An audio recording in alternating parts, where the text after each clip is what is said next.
भारतवर्ष के उन्नाव जिले में स्थित है परियर गांव। सुबह की झिलमिल किरणों के साथ ये गांव जैसे ही करवट लेता है, एक अलौकिक दृश्य प्रस्तुत करता है। ये गांव सनातन धर्म की कई गाथाएं संजोए हुए है। इन सभी गाथाओं में सबसे उल्लेखनीय स्थान है जानकी कुंड। यहाँ त्याग सतित्व स्वरूपनी मां जानकी अपने दोनों संतानों लव और कुश के साथ वाल्मीकि आश्रम में निवास करती थी। ये पवित्र स्थल उनके अद्वितीय बलिदान और अडिग स्वाभिमान की अमर गाथाओं को संजोए हुए। जानकी कुंड से बहते हर बूंद के कतरे में मां जानकी के संघर्ष और साहस की कहानी गूंजती है, और जानकी कुंड का हर पत्थर, हर शिला उनके त्याग और प्रेम का प्रतीक है। ये वो भूमि है जहां पर समाज के कुचक्रों और अपवादों से त्रस्त होकर अपने स्वाभिमान को बचाने के लिए मां सीता ने हम सभी को त्याग कर धरती मां के साथ विलीन हो गई। सीता! सीता! रुक जाओ सीता। ये भूमि है मां जानकी की, और इस भूमि का नाम है जानकी कुंड।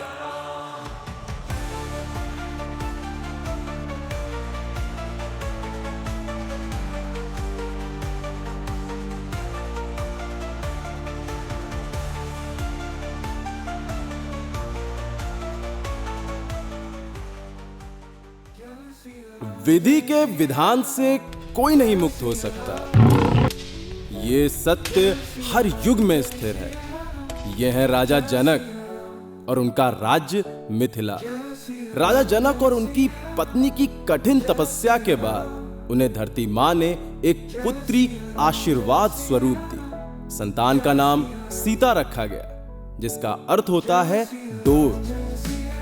सीता के जीवन की डोर बंधी अयोध्या राजकुमार राम से।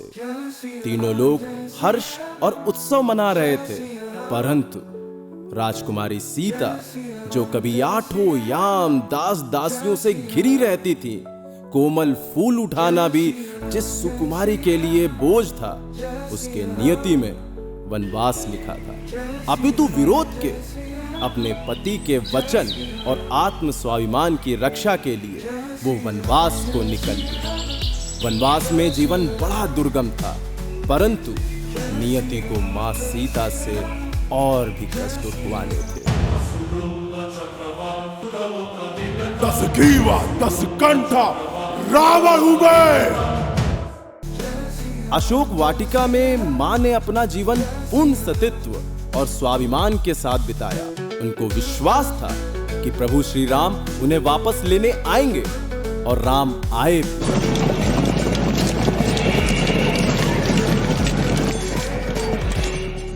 और पाप को नष्ट करके अपनी सीता को वापस ले गए। हर जगह खुशी का माहौल था, लेकिन मां सीता के भाग्य में खुशी के पल क्षणिक भर ही थे। समाज ने त्याग सतित्व स्वरूपनी मां सीता पर मिथ्या दोष लगाए, अग्नि परीक्षा की मांग की।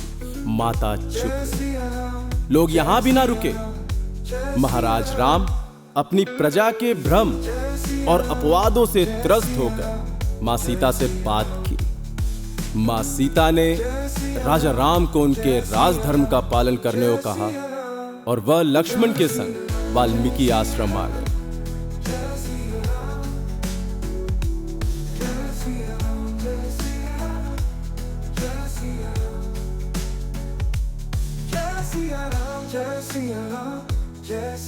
आइए वाल्मीकि आश्रम में मां का जीवन कैसे बीता जानते हैं जानकी कुंड मंदिर के देखरेख करने वाले और पुजारी श्री ब्रिज किशोर दीक्षित जी से।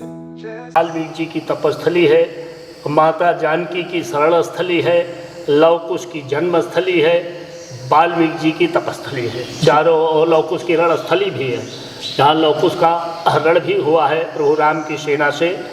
जिस समय अश्वमेध यज्ञ का घोड़ा छोड़ा गया था, भगवान राम ने अश्वमेध यज्ञ की थी अयोध्या में।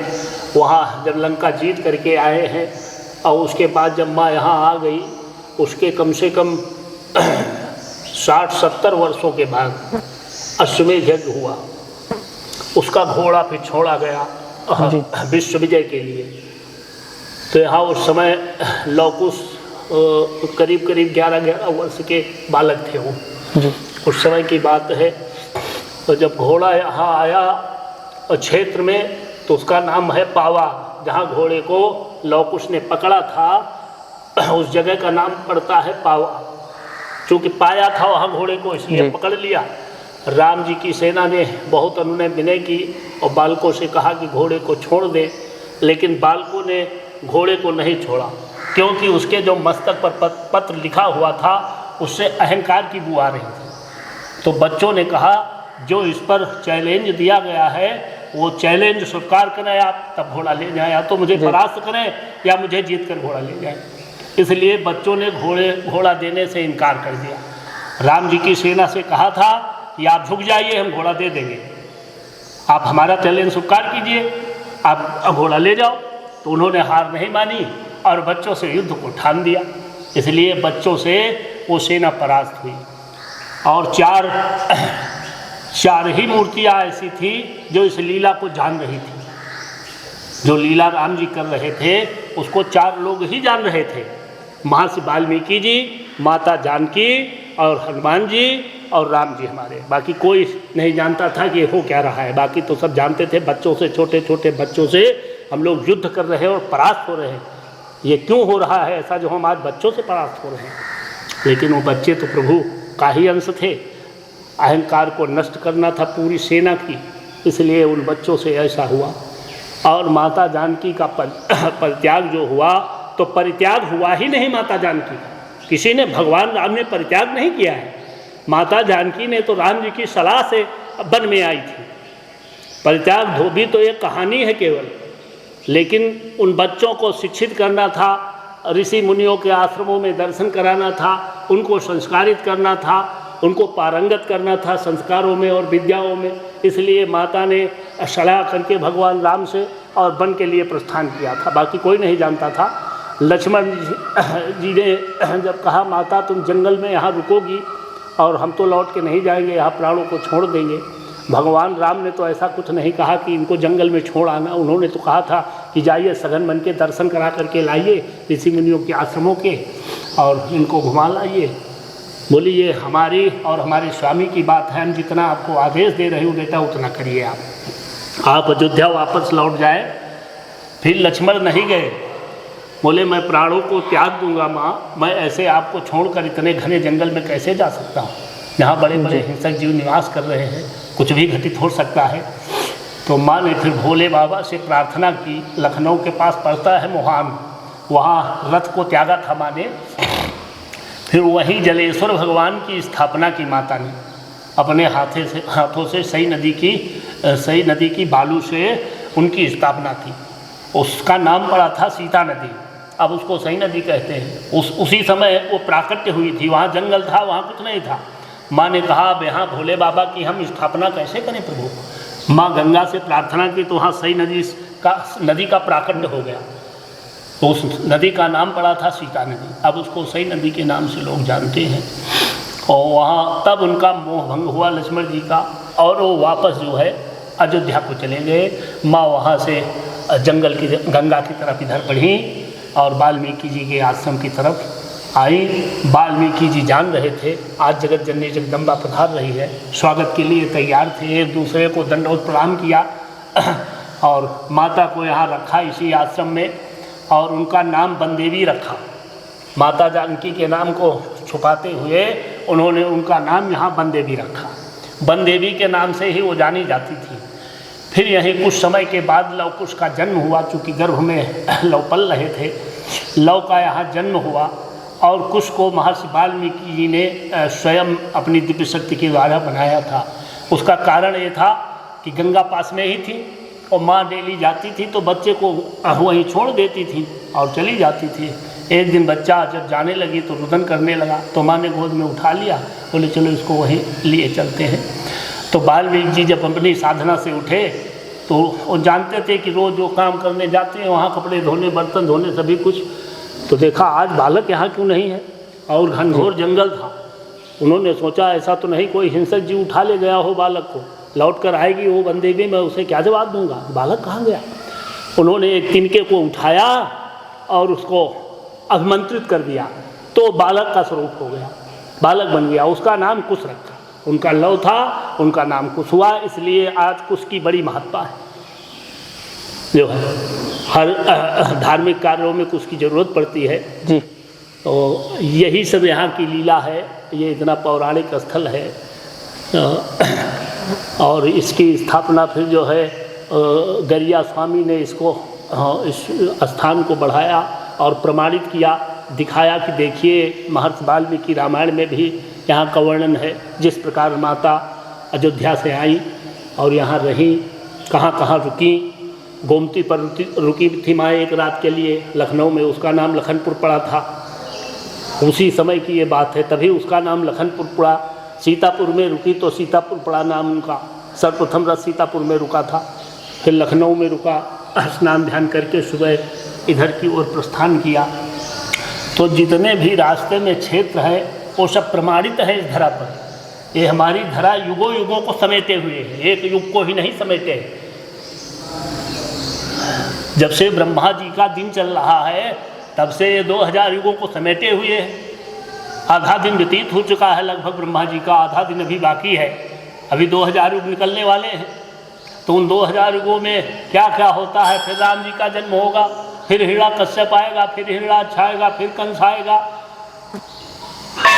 वही 24 अवतार होते हैं युगों युगों में। जिन युग में जो अवतार होता है वो उसी युग में अवतार होगा। हर द्वापर में कृष्ण आते हैं, हर त्रेता में राम आते हैं, हर कलिकाल में कलिक आते हैं, हर सतयुग में बाराह मत्स्य कूर्म ये सब अवतार होते हैं भगवान के, नरसिंह।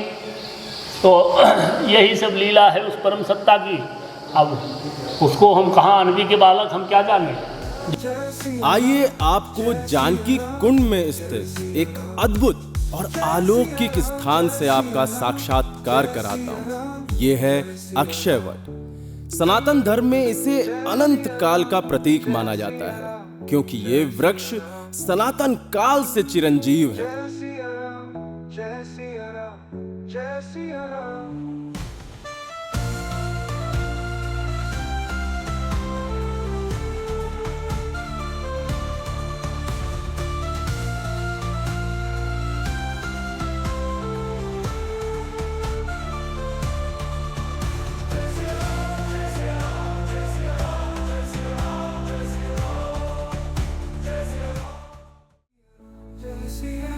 अक्षय वट के बारे में आइए जानकी कुंड के देखरेख करने वाले पंडित श्री ब्रिज किशोर दीक्षित जी से जानते हैं इस चिरकालिक वृक्ष के बारे में। जय सिया राम, जय सिया राम, जय सिया राम, जय सिया राम, जय सिया राम। ये अक्षय वट है। जो अक्षय वट होता है इसका सिद्धांत ये बनता है, इसीलिए इसको अक्षय कहा जाता है कि अपने को ये नष्ट नहीं होने देता है जी। और अपनी शाखाओं को स्वयं जमीन में विस्तारित कर देता है, डाल देता है, तो वृक्ष फिर तैयार हो जाता है। इसलिए खत्म नहीं हो सकता है, इसे ही अक्षय वट कहते हैं। इसका पारंपरिक व्यवस्था यही है। और ये एक ऐसा अक्षय वट है जिसमें प्रकृति में 2 ऐसे वृक्ष हैं जिनमें साक्षात तीनों शक्तियाँ हमारी निवास करती हैं, ब्रह्मा विष्णु महेश, अक्षय में भी और पीपल में भी। और इनकी कितनी बड़ी महत्ता है हमारे सनातन धर्म में। भगवान स्वरूप इनको देखते हैं, इनकी छाया में, इनके नीचे जो भी तपस्या करता है उसको क्या कहना, वो तो मोक्ष का भागीदार हो जाता है। सेवा रूपी आनंद उसके जीवन में समाहित हो जाता है। दयाशीलता, उदारता सभी उसमें आ जाती है। जब उसमें सब चीज़ें हैं तो देगा आपको, तो जिसमें जो होता है वही आपको देगा। तो ये देने की क्षमता है उसमें। और ये ऐसा बच्चा है, जब युद्ध हो रहा था तो इसी में लवकुश ने हमारे हनुमान जी को भी बांधा था जी। और उस घोड़े को भी बांधा था, क्योंकि इतना विशाल काय था, वो छूट नहीं सकते थे इससे। क्योंकि हनुमान जी तो हमारे एक अक्षय वट क्या अनंत अक्षय वट के बराबर है वो तो बच्चों के खेल खेल में वो स्वयं बंधे थे। उनको बांधने वाला संसार में को, वो तो प्रेम में बंधे थे। भगवान को तो आप प्रेम में बांध सकते हो, उनको किसी अस्त्र शस्त्र या किसी धागे से नहीं बांध सकते हो। प्रेम ही एक ऐसा अस्त्र शस्त्र है जो आप किसी भी शक्ति को आप बांध सकते हो। और आज भी मारुति नंदन जानकी कुंड से प्रेम स्वरूपी रस्सी से बंधे हुए हैं। जय सिया राम, जय सिया राम, जय सिया राम। ये सन 2016 में जो है इसका निर्माण शुरू हुआ था। अब यहाँ हमारे गुरुदेव भगवान महंत और प्रबंधक हैं, उन्हीं की कृपा से, उन्हीं के आनंद से यहाँ जो भी कुछ हो रहा है सब उन्हीं के आनंद से हो रहा है। बाकी तो सहयोग करने वाले भक्त लोग जो भी है देते हैं तो उनका वहाँ लिखा हुआ है, उसी से इस मूर्ति को तैयार किया गया है। बड़ी विशालकाय मूर्ति 51 फीट की है। भगवान सदगुरुदेव भगवान के द्वारा भक्तों ने जो भी दिया वहाँ लगा दिया गया। और इसी प्रकार इसका कार्य हनुमान जी की कृपा से ही, हनुमान जी खड़े हो अपनी कृपा से खड़े हो गए। ये यहाँ की लीला है। अच्छा लगता है, इतनी विशालकाय मूर्ति है, लोग दर्शन करने आते हैं, उन्हें फल की भी प्राप्ति होती है। ये जानकी कुंड में स्थित यज्ञशाला में चिरकाले चले आ रहे प्रयोजन, जिसमें यज्ञशाला के चारों ओर शिवलिंग की स्थापना करना जैसे दृश्य आपको जानकी कुंड के यज्ञशाला में दिख जाएंगे। ज़्यादातर जो यज्ञशालाएँ होती हैं उनमें भोलेनाथ के जो शिवलिंग बनाए जाते हैं ये आनंद के लिए बनाए जाते हैं। इनसे बहुत बड़ी रक्षा होती है, त्रिशूलिंगों से इनका पूजन होता है। क्योंकि भोले बाबा तो सभी शक्तियों के मालिक हैं, इसलिए उनको स्थापित किया जाता है। उनकी कृपा से उनसे विनय की जाती है किसी भी प्रकार का कोई अनिष्ट न हो, आप तक संभाल लें। इसलिए उनका सर्वप्रथम अभिषेक किया जाता है, उसके बाद यज्ञ हवन होता है। इसीलिए यही जो शास्त्र में है, शास्त्रों के द्वारा है, वही बता सकते हैं। बाकी तो नारायण की लीला है, उनकी कहाँ कब कैसे स्थापना हो जाए, कहाँ वो प्राकट्य हो जाए, कहाँ भक्तों के मन में विचार बन जाए, कब कहाँ कैसी स्थापना हो जाए, ये उनकी सब लीला है।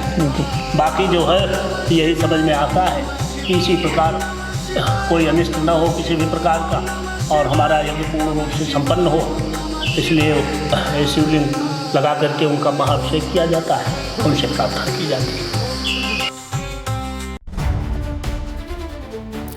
ये है जानकी कुंड, त्याग सतित्व स्वरूपनी मां सीता की भूमि। यहाँ पे आपको मां सीता का निर्मल और अलौकिक स्वरूप मिलेगा। तू सजन की कहानी, तू ममता की मूरत, तेरे आंचल में बसी है जग की पूरी सूरत।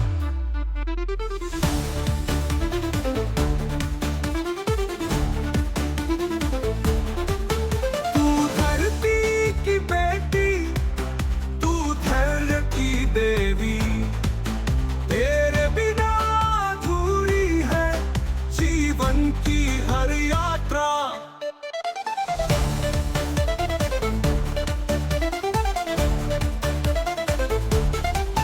जब अश्रु बन के बरसा तेरा दुख, धरती ने उसे अमृत माना। तेरे त्याग की कथा गूंजती है अंबर में, हर धड़कन में तेरा नाम सदा गाया।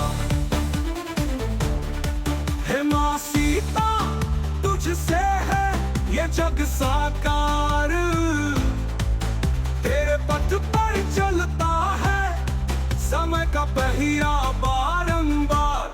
तेरी ममता में छुपा है जीवन का सार। तू ही शक्ति, तू ही करुणा, तू ही है संसार। लंका की भूमि पर तेरे चरण पड़े, रावण के अहंकार को राख किया। तेरे सांस की ज्वाला में त्रिलोक झुका, तेरे समर्पण ने इतिहास लिखा।